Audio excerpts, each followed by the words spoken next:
Hello everyone, PCS simplify channel पे आपका स्वागत है। हमने लास्ट 2 दिनों में अंतर्राष्ट्रीय न्यूज़ के 2 पार्ट कवर किए हैं। आज हम तीसरा पार्ट कवर करने जा रहे हैं, तो आइए शुरू करते हैं। सबसे पहला क्या है, हाल ही में चर्चा में रहा ऑपरेशन आयरन शील्ड। तो ऑपरेशन आयरन शील्ड क्या है? तो ऑपरेशन आयरन शील्ड ईरान द्वारा जब इसराइल के ऊपर ड्रोन से हमले किए गए तो ईरान ने उनसे अपने आप को बचाव किया। अब बचाव करने के बाद इसी ऑपरेशन का नाम उन्होंने ऑपरेशन आयरन शील्ड रखा। अब जान लेते हैं कि ईरान ने इसराइल के ऊपर किस ऑपरेशन के थ्रू हमला किया था। तो उन्होंने किया था ट्रू प्रॉमिस के अंडर में। ठीक, ट्रू प्रॉमिस के अंडर उन्होंने किया था। अब जो इसराइल को जिस डिफेंस सिस्टम ने उनको बचाया है उसका नाम क्या है? तो उसका नाम है एरोडोम। ये कुछ क्वेश्चन हमारे यहाँ पूछे जाते हैं एग्ज़ाम्स में, तो आप इस पर ध्यान दीजिएगा। दूसरा क्वेश्चन क्या है, पहला अफ्रीकी देश जिसने मेनिंजाइटिस का वैक्सीन बनाया, तो किसने बनाया है? तो ये बनाया है नाइजीरिया ने। ठीक, नाइजीरिया का कैपिटल क्या है? अबुजा है। वैक्सीन का नाम क्या है? MEN5C।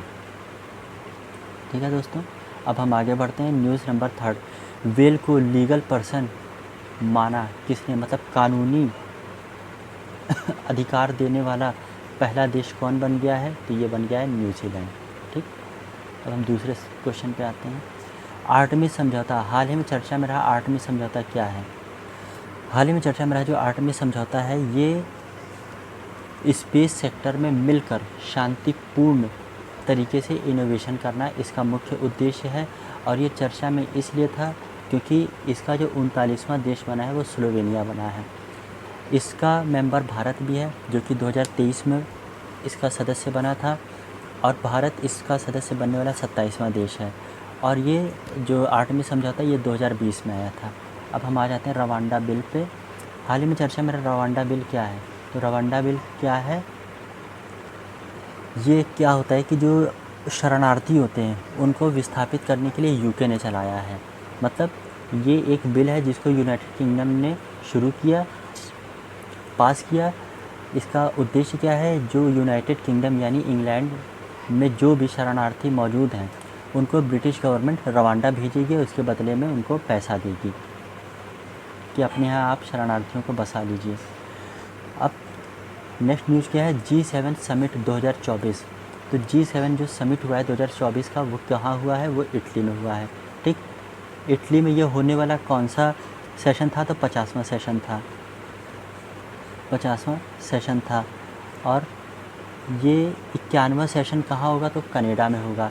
इंडिया ने यहाँ पे पार्टिसिपेट किया था, हमारे प्राइम मिनिस्टर मोदी गए थे। और अगला जो 51वां होने वाला है वो कनाडा में होगा। और जो 49वां सेशन हुआ था दोस्तों, वो हुआ था जापान में। कहाँ पे? तो हिरोशिमा में। वहाँ पे भी प्राइम मिनिस्टर मोदी गए हुए थे। अब नेक्स्ट न्यूज़ क्या है कि फीफा टूर्नामेंट को स्पॉन्सर करने वाली कंपनी का नाम क्या है? तो उस कंपनी का नाम है सऊदी अरामको, जो कि सऊदी अरब की कंपनी है।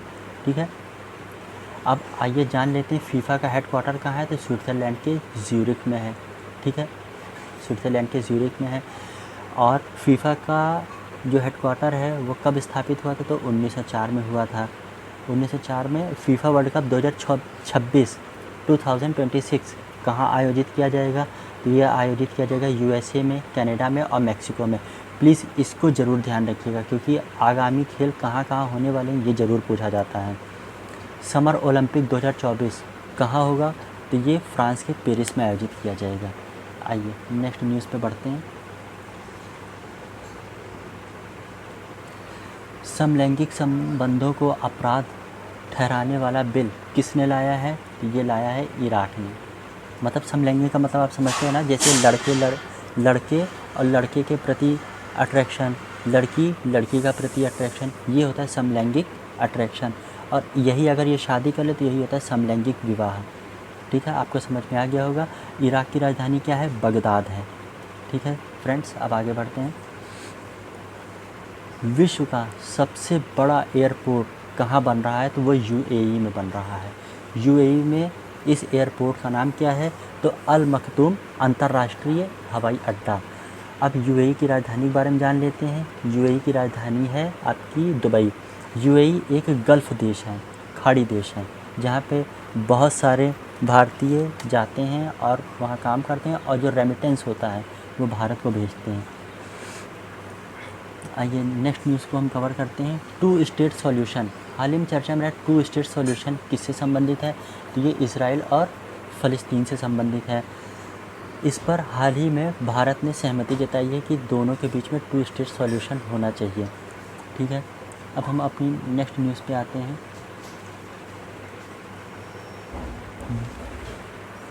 हाँ, हाल ही में चर्चा में रहे ब्लू होल क्या है? तो ब्लू होल क्या है? ये सबसे डीपेस्ट पॉइंट माना जाता है समुद्र के अंदर, महासागरों में। ठीक, सबसे डीपेस्ट पॉइंट है ब्लू होल। और इसकी खोज कहाँ हुई है? तो इसकी खोज हुई है आपकी युकाटन पेनिनसुला। पेनिनसुला का मतलब हिंदी में इसको प्रायद्वीप कहते हैं, और प्रायद्वीप का मतलब क्या होता है? जो हिस्सा 3 ओर से पानी से घिरा होता है उसको प्रायद्वीप कहते हैं। जैसे भारत का जो गुजरात से लेके पश्चिम बंगाल के नीचे तक का हिस्सा है वो प्रायद्वीपीय भारत कहलाता है। तो आई होप आपको समझ में आ गया होगा। और ये युकाटन पेनिनसुला कहाँ है? तो युकाटन पेनिनसुला मेक्सिको में है। जो मेक्सिको की खाड़ी है उसी के पास आपको ये युकाटन पेनिनसुला मिलेगा। आप इसको ध्यान रखिएगा, थोड़ी मैपिंग भी हम करते चलेंगे। इसका नाम क्या रखा गया है? तामजा ब्लू। इसका नाम क्या रखा गया है? तामजा ब्लू। ठीक, अब हम आते हैं नेक्स्ट न्यूज़ पे। दोस्तों, हाल ही में चर्चा में एंटरेस क्या है? एंटरेस क्या है? तो एंटरेस एक लाल महादानव तारा है। ये सिर्फ आप इतना याद रखिए कि जो ये एंटरेस शब्द चर्चा में रहा है इसका मतलब लाल महादानव तारा है। इसके पीछे की एक थ्योरी है जो यहाँ पे डिस्कस कर पाना कठिन है क्योंकि वीडियो बड़ी लंबी हो जाएगी, इसीलिए हम आगे बढ़ते हैं। नेक्स्ट न्यूज़ क्या है? फ्लर्ट। हाल ही में चर्चा में रहा फ्लर्ट क्या है? तो ये यूएसए में है। न्यू वेरिएंट ऑफ कोविड का ये नया वेरिएंट है। कहाँ पे पाया गया है? तो यूएसए में पाया गया है। ठीक है, अब हम नेक्स्ट न्यूज़ पे आते हैं। हाल ही में टैक्टिकल न्यूक्लियर वेपन के साथ युद्धाभ्यास किया है। किसने किया है? तो रूस ने किया है। अब हम थोड़ा सा ये जान लेते हैं कि टैक्टिकल न्यूक्लियर वेपन क्या होते हैं।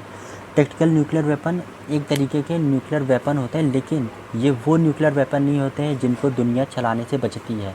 जो नागासाकी और हिरोशिमा पर दागा गया था, यही वो न्यूक्लियर बॉम्ब नहीं होते हैं जिनसे बहुत ज़्यादा विनाश हो जाता है। ये वो नहीं होते हैं। छोटे मतलब छोटा मोटा ही ये विस्फोट कर पाते हैं, बहुत ज़्यादा घातक नहीं होते हैं। अब आ जाइए नेक्स्ट न्यूज़ पे। हाल ही में चर्चा में रहा दारफुर संकट। दारफुर संकट कहाँ है? तो ये सूडान में हुआ है। ठीक, सूडान की कैपिटल क्या है? खार्तूम है। ठीक है, अब हम आ जाते हैं नेक्स्ट न्यूज़ पे। हाल ही में चर्चा में रहा किनमैन आइलैंड। अब ये किनमैन आइलैंड कहाँ है? तो किनमैन आइलैंड है पैसिफिक ओशियन में, मतलब जो प्रशांत महासागर है उसी में किनमैन आइलैंड पाया जाता है। और ये किससे संबंधित है? ये ताइवान से संबंधित है। आप जान भी रहे होंगे कि चाइना का एग्रेशन ताइवान के प्रति बढ़ चुका है। उसी संघर्ष के दौरान ये जो आइलैंड है ये चर्चा में आया है।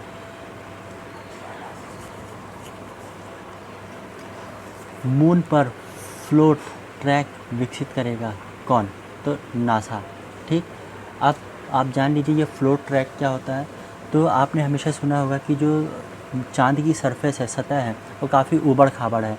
तो अक्सर ये होता है कि जब सैटेलाइट इनके सतह पे उतरता है तो वो जब चलता है तो गड्ढे में इधर उधर चलते समय वो गिर जाता है, पलट जाता है, जिस वजह से प्रॉपर कनेक्शन नहीं हो पाता है।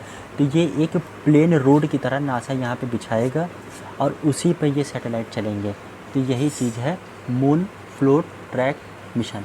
ठीक, नासा की स्थापना कब हुई थी? 1958 में हुई थी। ये अमेरिका की स्पेस एजेंसी है। इसका फुल फॉर्म क्या है? तो नेशनल एरो स्पेस एजेंसी। इसका हेडक्वार्टर कहाँ है? तो वाशिंगटन डीसी में है। अब आ जाइए नेक्स्ट क्वेश्चन पे। Blue residency visa.